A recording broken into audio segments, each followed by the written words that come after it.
So I got to know Nidhi a couple of years ago. It was really exciting. She's also I was based in Boston. She is in the Boston area.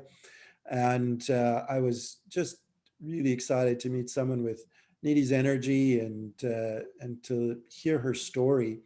We're excited because she's also giving back already. She serves on the Board of Visitors for the computer science department, as well as the Department of Electrical and Computer Engineering.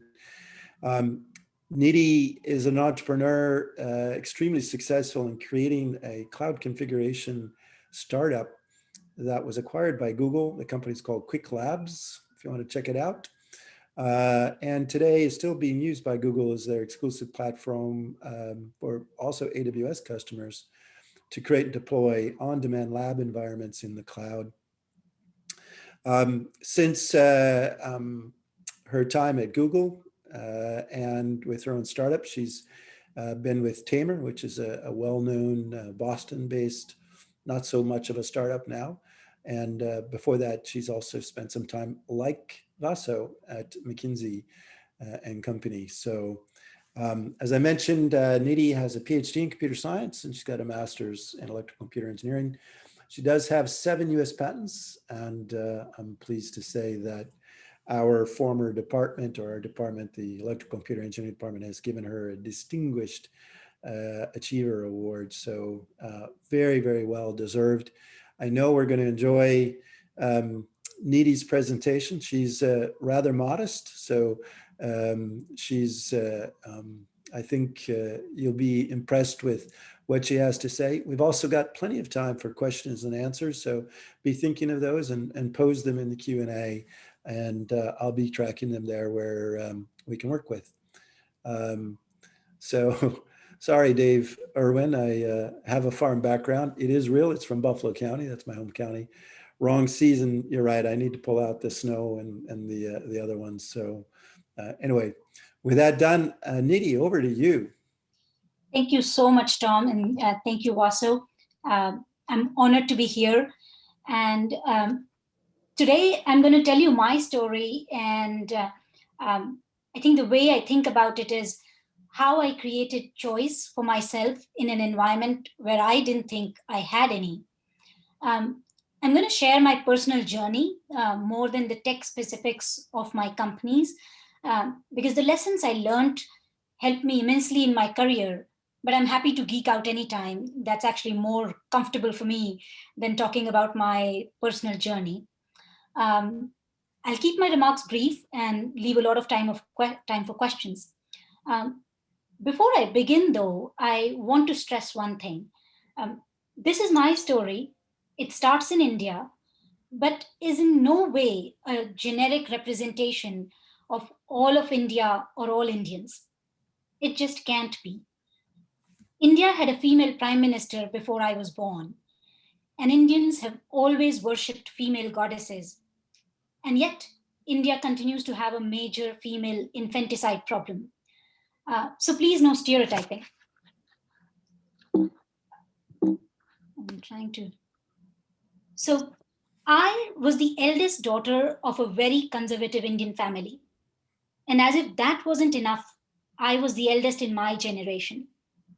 So my comparison set was my mom and my aunts, and you all can imagine how that goes. So my future was decided before I was born, and you can imagine how much input I had into that decision. I did crying a lot. It didn't help. But my parents tried, and they really did. They gave me a good education, and I'm forever grateful to them for that. My mom also valiantly tried to teach me all sorts of housework, just so that I didn't embarrass her in front of my in-laws if I decided to work. But mind you, I wasn't fighting my parents. They loved me with all their heart. I was up against patriarchy and skewed gender expectations. It took me a long time to understand that, though. To give you some context of what I was up against, a few decades ago, right? Here is a recent ad which shows you what the expectations are. I'll play the ad in a moment, and you don't need to understand Hindi to know what's going on. 10 छोटी की पहली गोल रोटी. The little girl's expression as she's waiting for a verdict on her pinnacle of achievement, cooking a round roti or a tortilla, is tragic. I, of course, had different ideas. I was a rebel, but with a cause. That cause was education. So after finishing my undergrad at a not so great institution where I could be the university topper without really applying myself, I decided I needed to really learn and not just pass exams. I decided to pursue a PhD at University of Wisconsin Madison, a master's and then a PhD.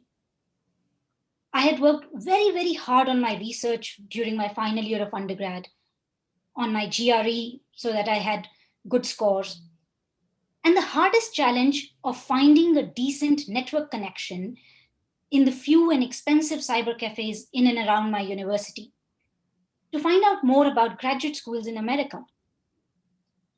Now, to give you some context, those days in India, it was expensive to own a computer. So there were these kiosks called cyber cafes where you could use an internet connected computer for about 50 cents an hour. Now, that's a lot of money for a student who was tutoring other GRE hopefuls and high school students to earn that money on the weekends. And especially when the internet speed is so slow that it takes 10 minutes for a page to load. And if that page had an image, forget it. That was, by the way, one of my first points of feedback once I came to the university, to the International Admissions Office. So, and actually, once to save money, I struck an arrangement with a cyber cafe security guard to let me and my friends use the cyber cafe at night for 50% off. And we slept on the floor of the cyber cafe.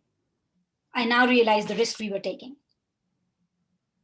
So you can imagine how excited I was when I finally got my admission to University of Wisconsin Madison. No student in my undergrad had ever been granted admission to a top tier university. But my bubble was burst soon because my parents were terribly opposed to the idea. They refused to sponsor my visa because they wanted to save that money for my wedding. I couldn't fathom why they would do that. And after coming down, I tried to understand their perspective. And what I realized was they thought I wanted to go to US to pursue materialistic goals. And they were worried about me getting corrupted by Western culture. Now, you have to understand that they had no idea that grad school is not the place you go to if you want to chase materialism. I say that the only thing you chase in grad school is free food.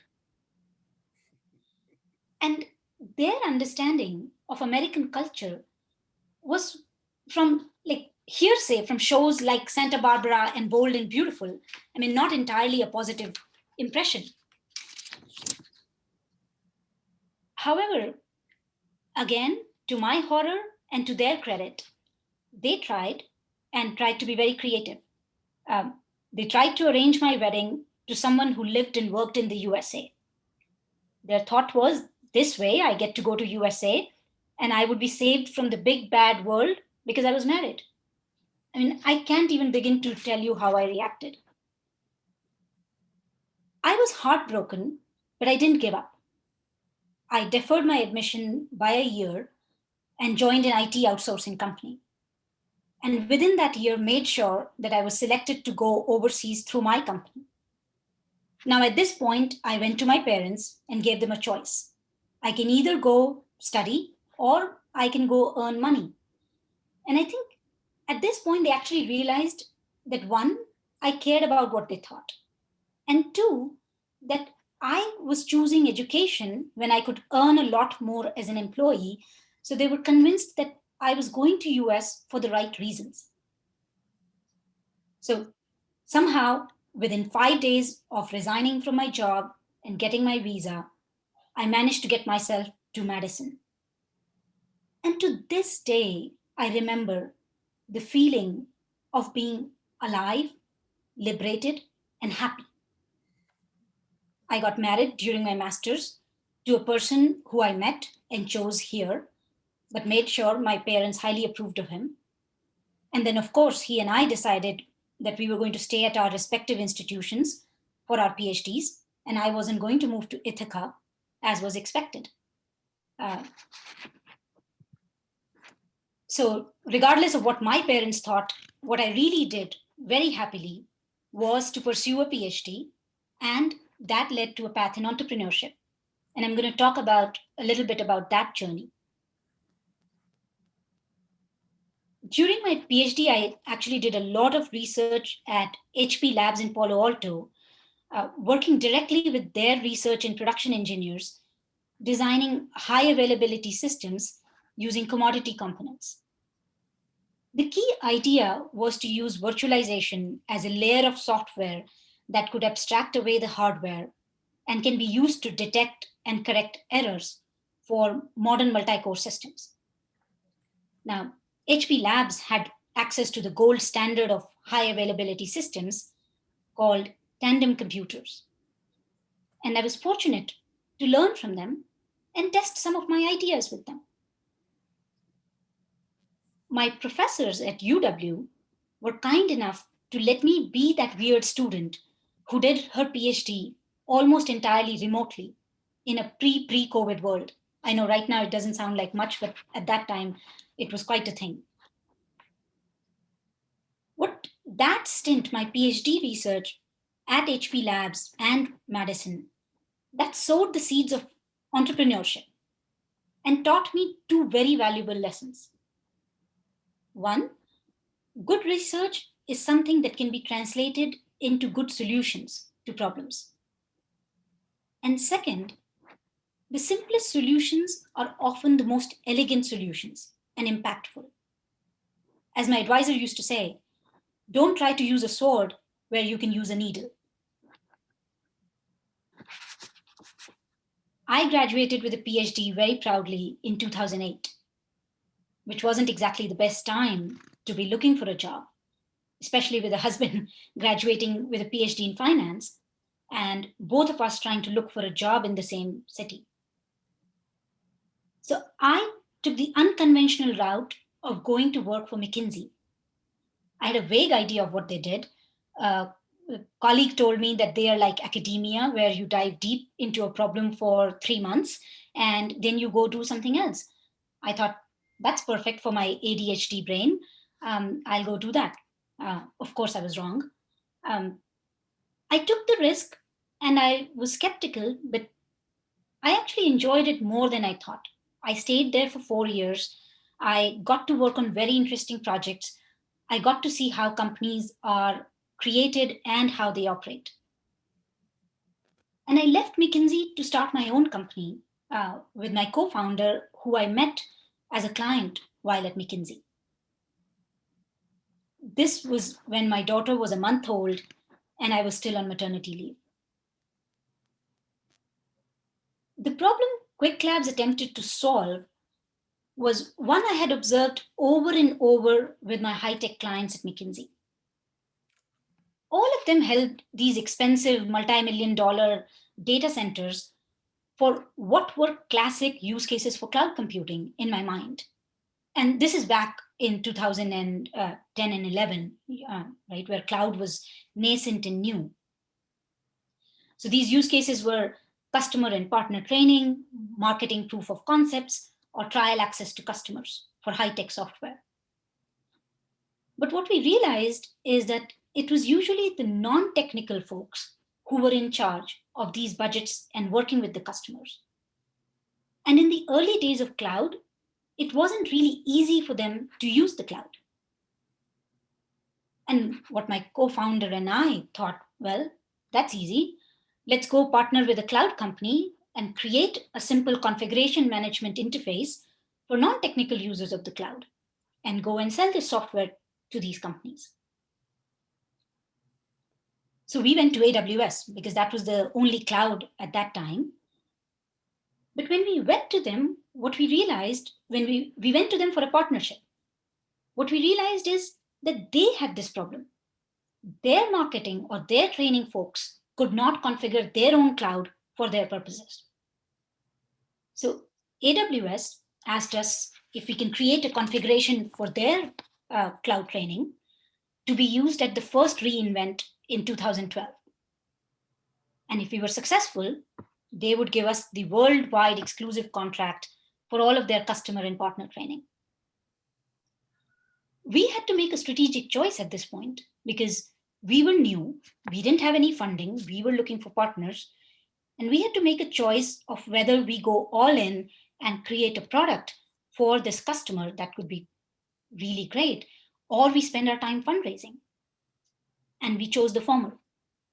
We bootstrapped the company. We took on 2 more co-founders. The company ran out of my house for a year. And in 6 months, we launched successfully with about 2,000 people logging into our software as the first reInvent. After that, AWS became my first and biggest customer. We ran the company for 5 years, and at that time, Google came around, and they had the same problem. Their cloud was created by highly technical people for highly technical people. We transferred to their platform and actually sold the company later to them. The thing I'm most proud of in this journey is that worldwide, any student learning the cloud, either on AWS or Google, is using qwikLABS software. And given how much education has mattered in my life, it gives me great pride to help with the student learning. So qwikLABS is where I started my entrepreneurship journey. And as Tom mentioned, since then, I've been involved in multiple startups. As I experienced the startup journey several times, I noticed that some themes started appearing again and again. And of course, as any self-respecting, opinionated person with access to the internet would do, I started blogging about my pet peeves with product design with 2 other friends of mine on a blog we called Radical Product. I didn't think anybody needed to hear this advice, but I can't tell you how many times I need to remind myself and repeat it because it seems so self-evident, but it's easy to forget, which is focus on real customer problems versus getting enamored of technology for technology's sake. And I'm definitely guilty of that. Hard tech excites me.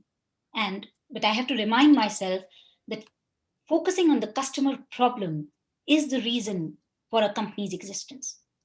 Technology is a means to an end.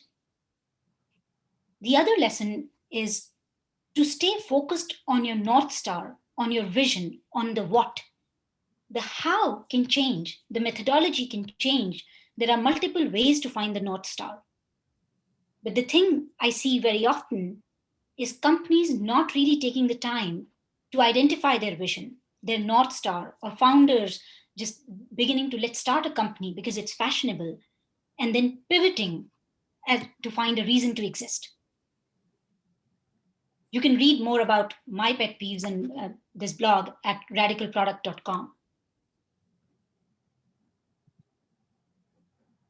I joke that now I live in multiple centuries in my head, where I'm a part of some quantum computing startups, some of whom are figuring out secure communication in space using quantum entanglement, and others are using artificial atoms to enable quantum computing using CMOS chips at room temperature. But also a bank where we are trying to figure out how to stop cutting trees and be digital first. And now I have unlimited choice of what I can do. And what I realized after a lot of reflection is that I always had a choice. I just didn't realize it in the moment. I was creating more and more choices for myself with every firm step I was taking in the direction I wanted to pursue. And there's no magic to how I broke that illusion of the lack of choice for myself in what I thought were very constrained environments, and I felt trapped a lot of times. It's a simple mix of stubborn optimism, treating everything in life as a scientific experiment, and good old fashioned hard work. But before I talk about that, the other key component I can't stress enough is people. I was incredibly fortunate to have multiple mentors along the journey. Too many to name, but each one of them amazingly gracious in teaching me, opening doors for me, creating opportunities for me every single step of the way. And what I am constantly surprised by is how small the world is, how many people you will meet again and again and again in your journey. So treat people right. That counts for a lot. Now, on to what were the three things I did. I think I'm just too stupid to realize something can't be done. When something didn't work out, I was sad for a few days, but I ultimately bounced back because I had faith in my abilities, but more importantly, my reason for doing things. I knew that if I kept doing the right thing, it was a matter of time before others would see my point of view. I did keep up the dialogue and engagement to understand others' point of view at the same time. The second thing was I've always been analytical and discussion oriented.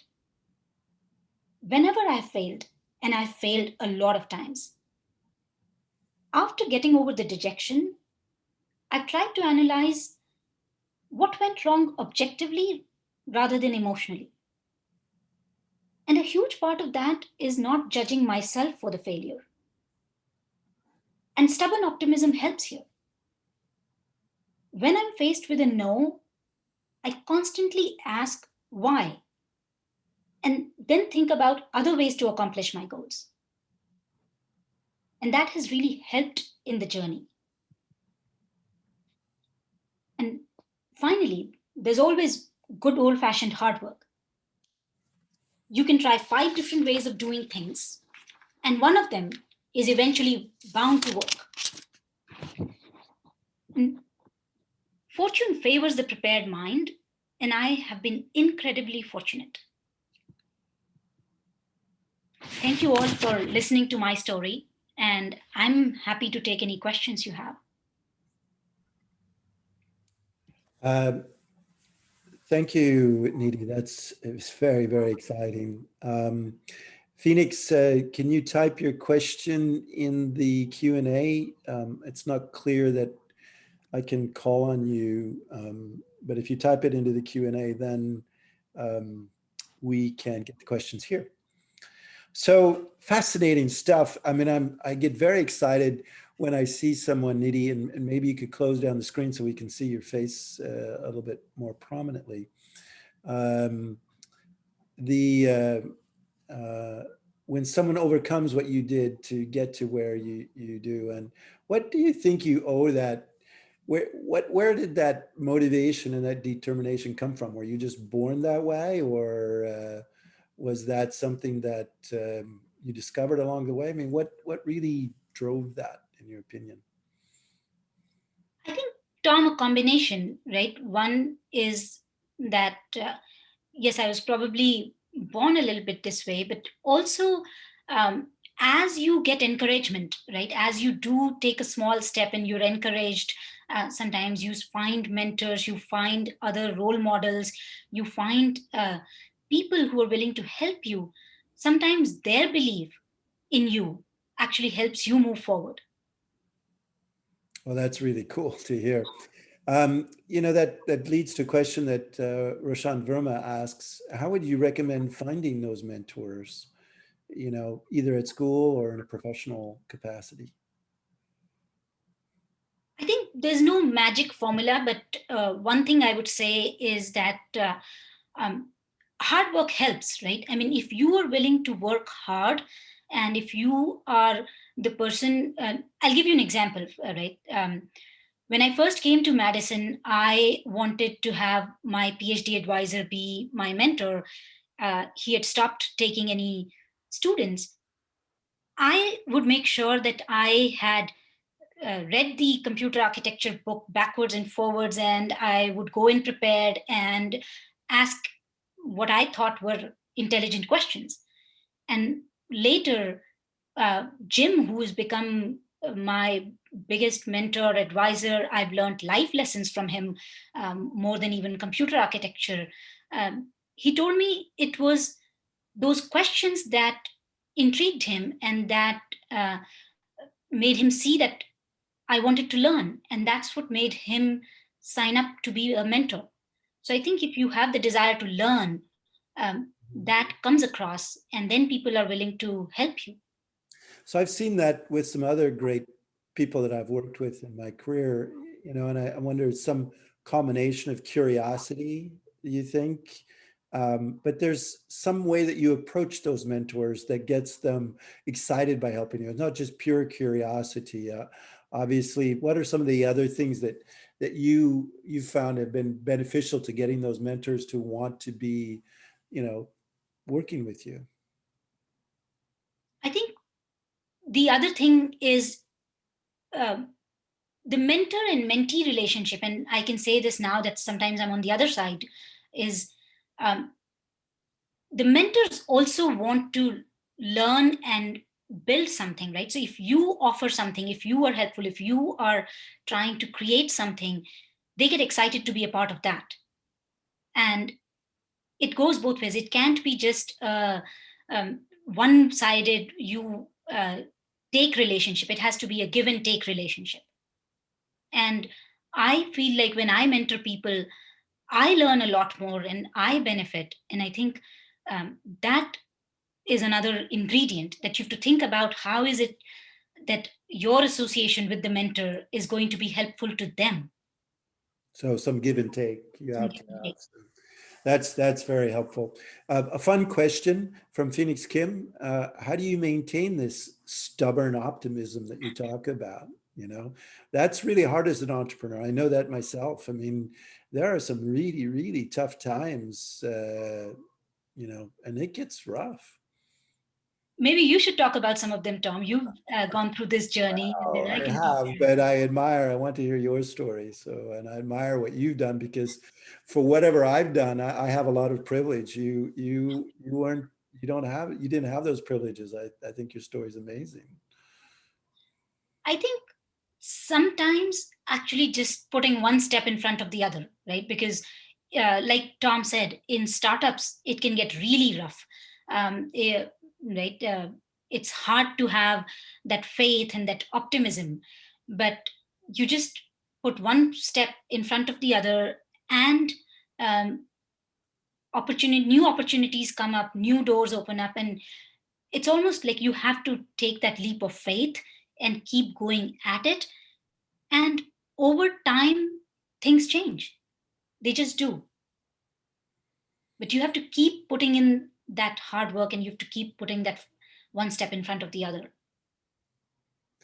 When you're at McKinsey, what was your role?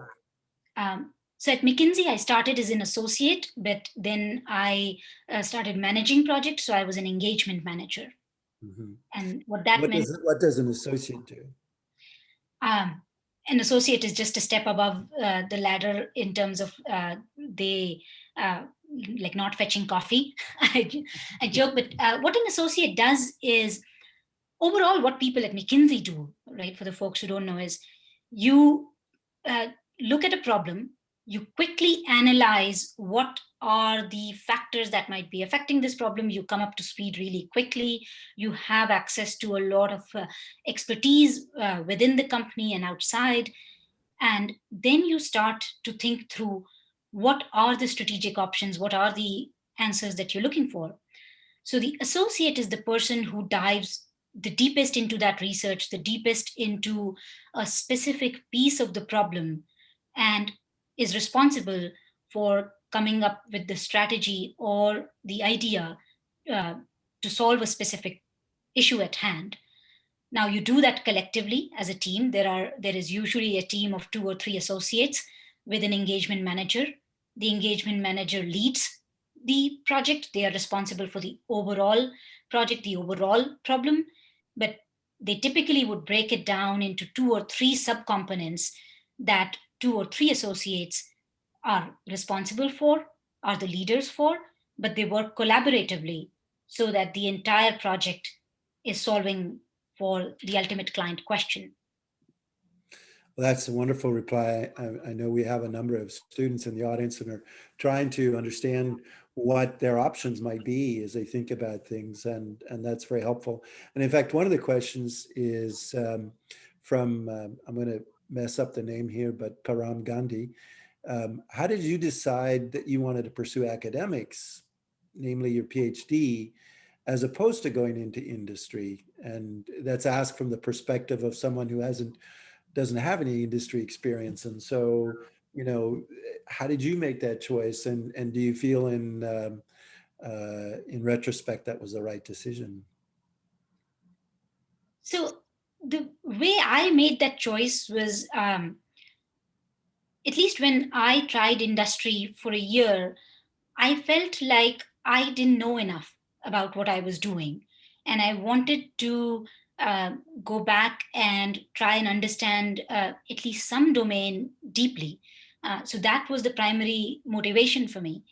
But one thing, and having done a PhD and having done startups, one thing I now tell students who ask me this question is, if you're really passionate about a problem and you can find a company or a startup that is working on that problem, go and work there in your early years, because you will learn way more by doing things than by actually studying. And I know this is not an answer you should probably give at a university, but go and explore that for 2 or 3 years, because you will learn a lot more, and then you will realize whether you want to continue being in industry or you want to come to academia, because you have that desire to go very, very deep into a narrow subject and get that domain expertise.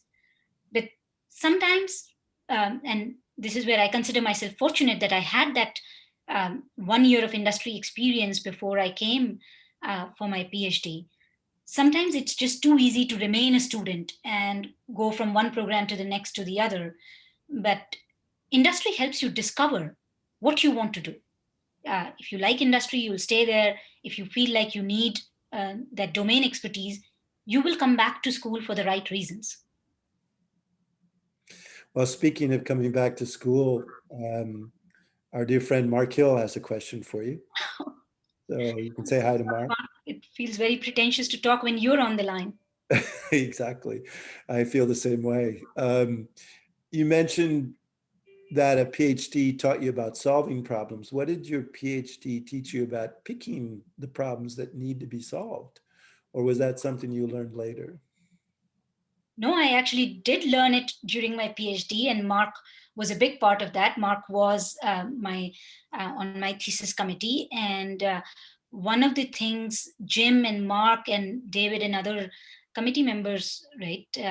I don't, for folks who don't know, right? In a PhD, your prelim after you do a 2 years or 3 years of research, you have what we call a preliminary exam. And what the committee looks for is whether the problem you're solving is actually an interesting and a worthy problem. They're less concerned about your methodology, but they probe you more in your conviction of the problem.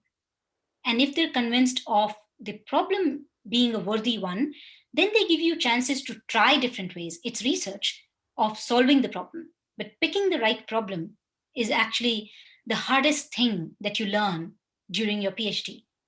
So um, I don't know if I answered your question, Mark, but I thought that was the skill I learned more than any specific solutions of how to pick a problem that's worthy of being solved. That's a fantastic answer. And I can tell, you know, the folks in the audience, as a lifelong entrepreneur, I really struggled with the notion of which problem I should try to solve and build a business around as well. And the answer is even some of the most accomplished entrepreneurs there don't do it every time. They don't get it right every time. They fail, and in subsequent situations. So here's a great question, another question from Phoenix Kim. Do you have advice for an aspiring pure mathematician who's interested in artificial intelligence and data science, but only in the theoretical aspects? I think, like, I can't claim to speak for that field, but what I can say is, as I work with a lot of AI practitioners, I think there's a need for people who understand the theory and the basic mathematics for AI. And this is one of the things that I see is lacking sometimes in industry. It's too easy to pick up a library, a ML library, and just use it without understanding the biases, the statistics, the underlying theory behind that algorithm. And that can make a world of difference in how you interpret the results or how you even tune those algorithms. So I think like what you are doing is fundamental and required. And I think more industry and academia should pay attention to the fact that students and practitioners have a uh, sound foundation of this theoretical understanding, so that when they use an algorithm, they understand the implications of using that algorithm. That's very interesting, and you know, a lot of these questions, and we have a ton more. So we're there's a lot of interest in what you're talking about, but you know, making these decisions for people and trying to understand what direction they should take. Is there, you know, as you're working with younger startups now, and now you're a mentor, what are you telling these folks about their careers and the risks that they're taking, and how do you feel about how do you decide, you know, one of the questions, how do you decide when to take those risks? I think, like, Tom, like, connecting it back to a question we were talking about, um, if you're convinced that the problem is worth solving, I think the risk is worth it. You might fail at your first attempt in terms of coming up with a solution, but if the problem is worth solving, it's worth trying again and again. It is when you're not convinced of the problem, you have a, okay, here's a piece of technology, let me go try and throw it at 5 different use cases. And you know how so many times in startups you have, here's a piece of tech, let's go hire a product manager and they will figure out use cases for the technology. I think that is way more risky in my experience, and my opinion, than if you've taken the time to really understand that there's a real problem, there is a real need. Now, you might not hit upon the right solution the first time, but eventually you will learn and figure it out. And that's a risk worth taking. That's how I decide on what risk I'm willing to take and what risk I'm not willing to take. But again, risk is very personal. So you really have to assess how you think about it. Well, following on from that as well, Kathleen Gallagher, who is just a huge supporter of tech and the University of Wisconsin, and she's a Pulitzer Prize winning journalist. I don't know if you know Kathleen, but she's from. You reached out, yes, thank you. Yeah. She has a question, which is, so many technologists fall in love with the technology, and this is something you talked about, and really are troubled to find practical use cases. Is it just your nature, or how did you manage, despite, you know, so much academic background, how did you manage to flip that switch and say you're going to really focus on, you know, a very practical use case? How did you do that?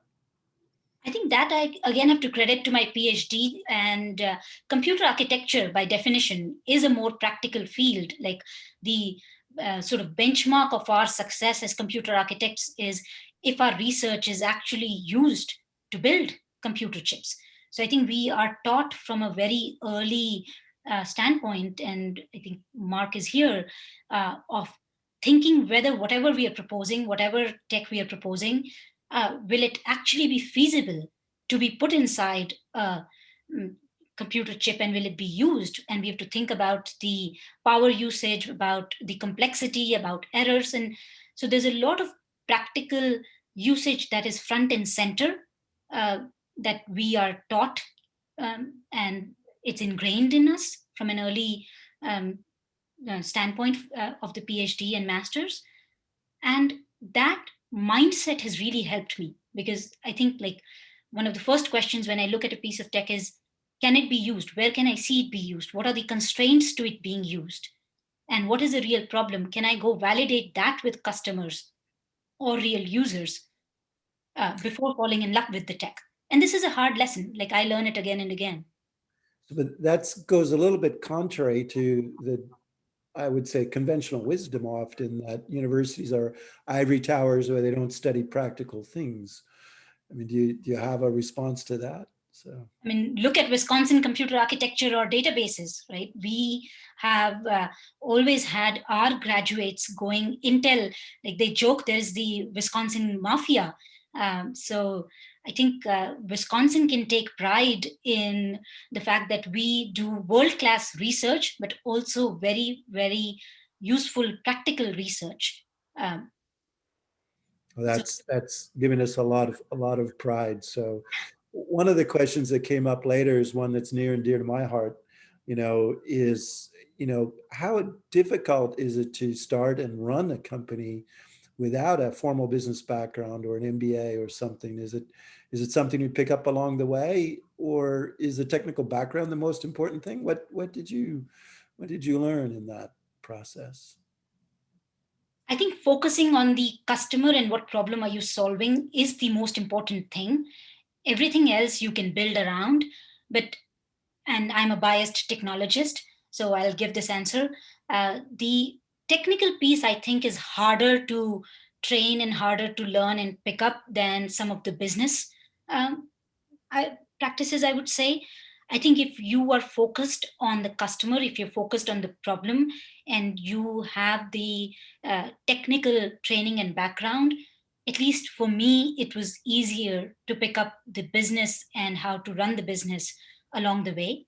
McKinsey definitely helped with that training, but I've seen so many successful entrepreneurs and so many CS and ECE alumni who are very successful entrepreneurs without a business degree, but they've had to apply themselves. They've had to take their skills and learn how to run a business along the way. Were any of your co-founders more business oriented, or were they all technical as well? They were all technical. I think we did pick up a co-founder who was more sales, but the three of us were technical. Yeah. And So at some point in time, you brought someone in who had some different kind of orientation than the rest of you. we And did. what point in time was that? I think it was 6 to 12 months after we started. By that time, we had validated the problem, we had built an initial solution, and then we were really trying to focus on go to market. Cool. Interesting question. In that process, do you ever find yourself comparing yourself to others in your journey? And how do you handle that? And how do you focus on your own personal timeline? And I don't know if you ever had any board members. This is something, I work as a board member a lot, and I've seen investors often pushing the CEO to say, you need to be more like somebody else. And well, what's your experience been there? So I think definitely investors push you to be more like somebody else, or more like, can you be the, say, for example, the Uber of blah, or something of this field. And again, one, in that space, it comes back to your conviction and your own, like if you have focused on a customer problem, then the validation from your customers is the thing that you can come back to. I think as a personal journey in terms of comparing myself to others, what you have to realize is once you are doing a PhD, you've taken yourself out of the rat race. Your contemporaries would be making money, taking vacations, and buying houses, while you're worried about where there is free pizza on the campus. So I think a PhD teaches you a lot of life lessons as well about forging your own path and not comparing yourself to others. And research, right, is in some way a solitary, like you have to have that conviction in, you have to be wanting to do something different than what has been done before to be a good researcher by definition. But in the entrepreneurship space, there is a lot more comparison, a lot more push, investors trying to even throw money at you to go faster, go big or go bust.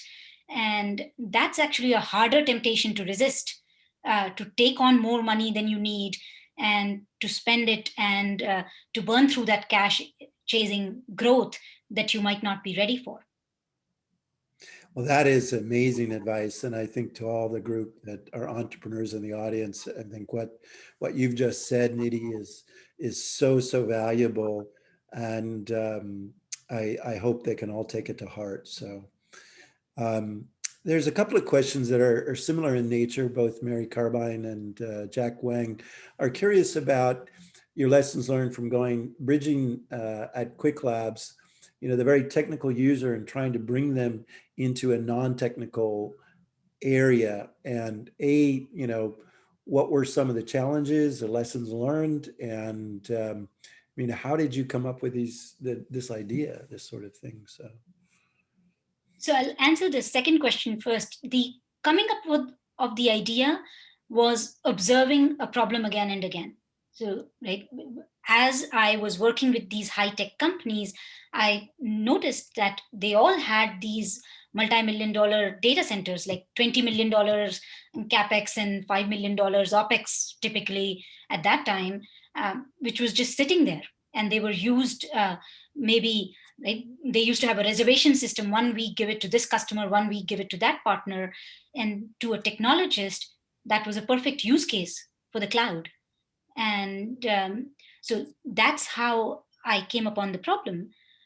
I think the challenge of thinking through how to translate a very technical product to a non-technical audience was actually a humbling one. Like initial days, um, to me and some of my co-founders, we had to unlearn what we knew as technologists and what our bar was for what is usable, and actually be willing to learn and listen to our customers who were sales and marketing folks, who were training folks, and have them give us a lot of feedback on what we were doing, getting help, getting UX designers and people who thought differently.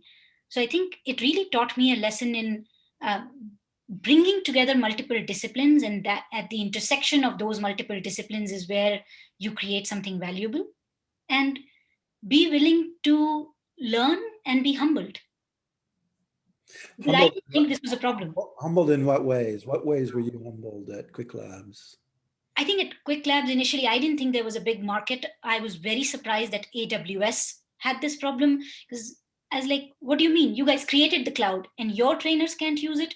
It must be a hiring mistake. That was my first answer as an arrogant, uh, freshly minted McKinsey person at that point of time. Like, it must be a hiring mistake. You just don't have the right trainers. How can it be? How can opening a command line be so terrifying? Like, it's just a command. You type in a command line and there you have cloud. What are you talking about? So I think that was humbling, and over time learning that uh, um, you can, because the qwikLABS software itself had a lot of really cool technology, but we had to make the interface such that it was all hidden and that it was really easy to use. That's awesome. So Wiley Corney, maybe someone says hi to you, also asks, so how much of your time at McKinsey influenced some of these things that you've been talking about, in terms of preparing you to run the startup, and what were the biggest unknown, the big gotchas early on as you got going at qwikLABS? So my time at McKinsey taught me a lot about company building, about the power of teams, about the power of hire the right people and then get out of the way. Because I think sometimes you can be too much of an impediment to the best people. So surround yourself with really smart, really talented people. And then I think the best situation is when you almost feel useless, so that you have to go find something else for yourself to do, be more strategic or think about more customers, so that because your team actually knows how to do their job, and empower them, enable them. So I think I learned those aspects at McKinsey. Um, at qwikLABS, I think I talked about one gotcha, which was that convincing myself that, and my co-founders, like all of us, um, that there was a big problem here that needed to be solved. And if on the surface this doesn't look like we are doing whiz bang cool technical stuff, that it was okay, and solving a customer problem was more important than feeling like we have a badge of honor for doing the hardest computer science coding that we can, between the three of us do. So learning the value of simple and elegant solutions, where so those were the gotchas where we would sometimes try to chase the last mile of optimization and make the solution way more complex than it needed to be. And our customers would teach us that that was the wrong thing. And focusing on their main problem and providing a simple and elegant solution was way more important than showing off our computer science skills. Well, that's very, very, very helpful, and I can attest that having been involved in several startups in my career, what you're talking about is really indeed the biggest challenges. So we move into a different kind of set of questions now, and some fun ones. Wengshan Zhao asks, and I apologize for, I'm sure, obliterating your name. What would be the role of technology, especially computing, in fighting social issues like bias in education?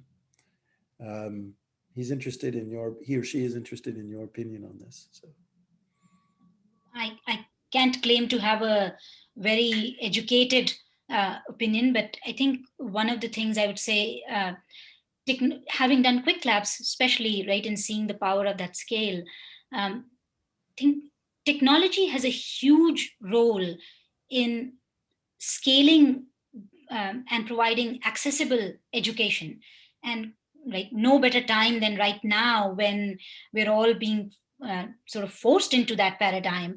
But you see the power of something like a Khan Academy that is powered by technology. Of course, great educators, but technology is enabling those great educators to reach parts of world where they would never otherwise.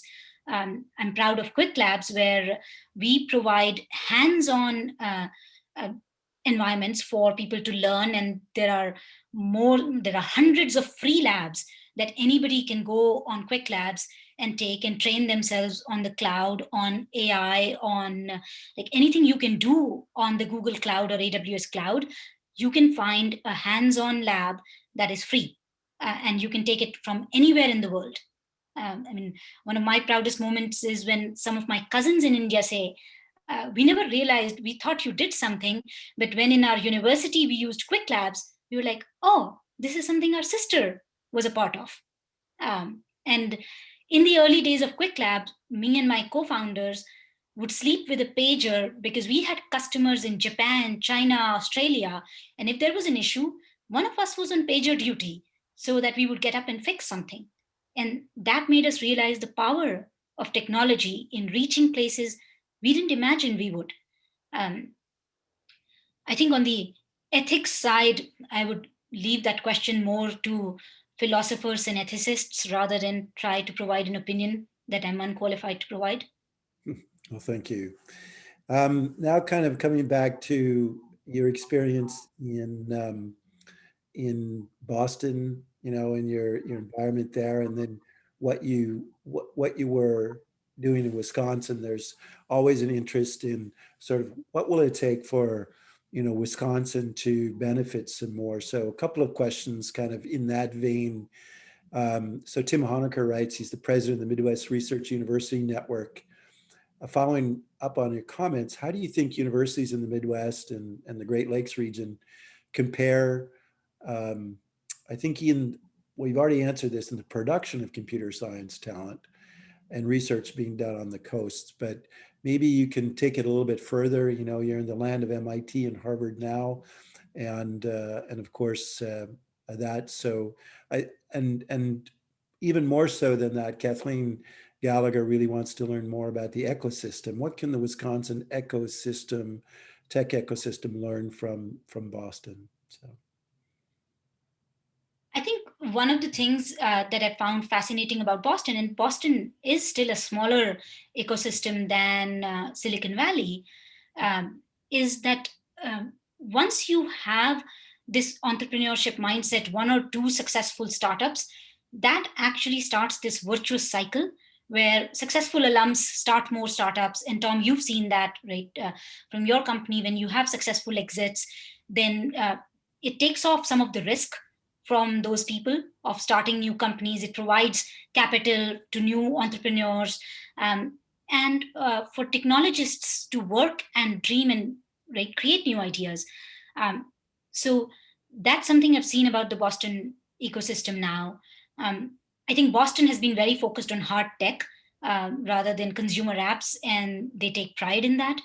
I'm not sure that is entirely right, but one of the things you can do in a university is to spend time on a hard technical problem, and sort of incubate your idea there, spend time doing that research, but it gives you the freedom to fail within the university and do that deep research before you try and start a company.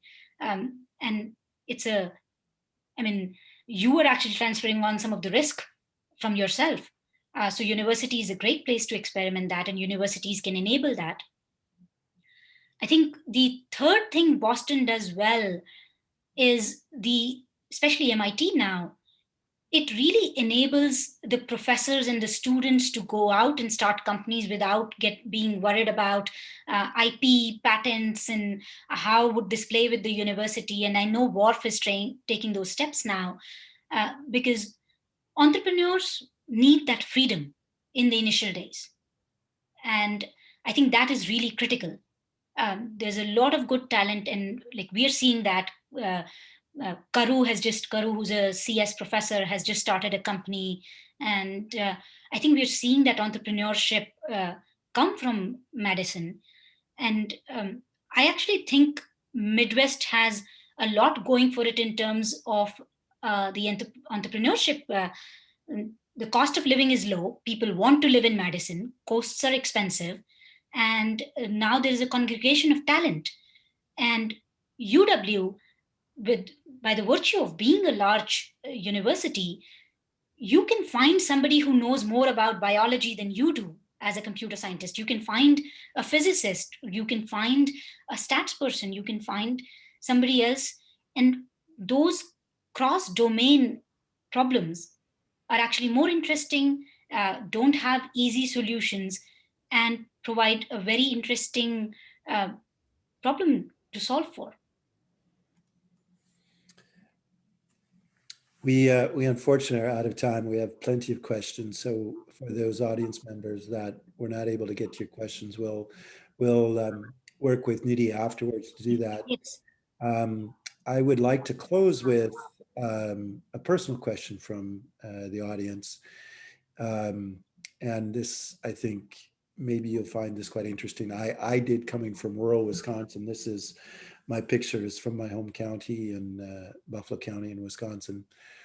Have your parents told you how happy they are with what you've accomplished? And the person asking the question says, because they come from a similar background where the parents have certain expectations, but may not be fulfilling those expectations. So. They have. And I think this is what you have to realize. This is what I said in the beginning. You're not actually fighting your parents. You're fighting that patriarchal society and those expectations. So after a while, they realize, but the onus is on you as well to keep up the dialogue. So they have, they're incredibly proud. And their measure of pride is sometimes skewed. They tell me when they come to the immigration interview, and they tell the immigration officer that our daughter works for McKinsey or Google, and the immigration officer recognizes that, they feel very proud and that they are not harassed at the airport. So sometimes those measures are skewed, but they have been very happy. They've been, and they've told me how happy they are that I chose to take this path, and that I stayed true to my convictions. Well, Nidhi, I can't thank you enough. I've had people ask, when are you moving back to Wisconsin? Because we'd love to have you back in the state. I can't thank you enough for your time and how wonderful your words are. And if I were a young entrepreneur getting the chance to go over, I'd find a lot of really encouragement from what you had to say today. Or if I was studying to do a PhD or whatever, it's a blessing that we have you as one of our great alums. I want to thank you again for taking this time to share your story with us. And for everybody here, we will be posting this online, and we'll work to get those, the other questions we can get answered. We'll get those posted in the comments of the online as well. So thank you again, Nidhi. Thank you so much.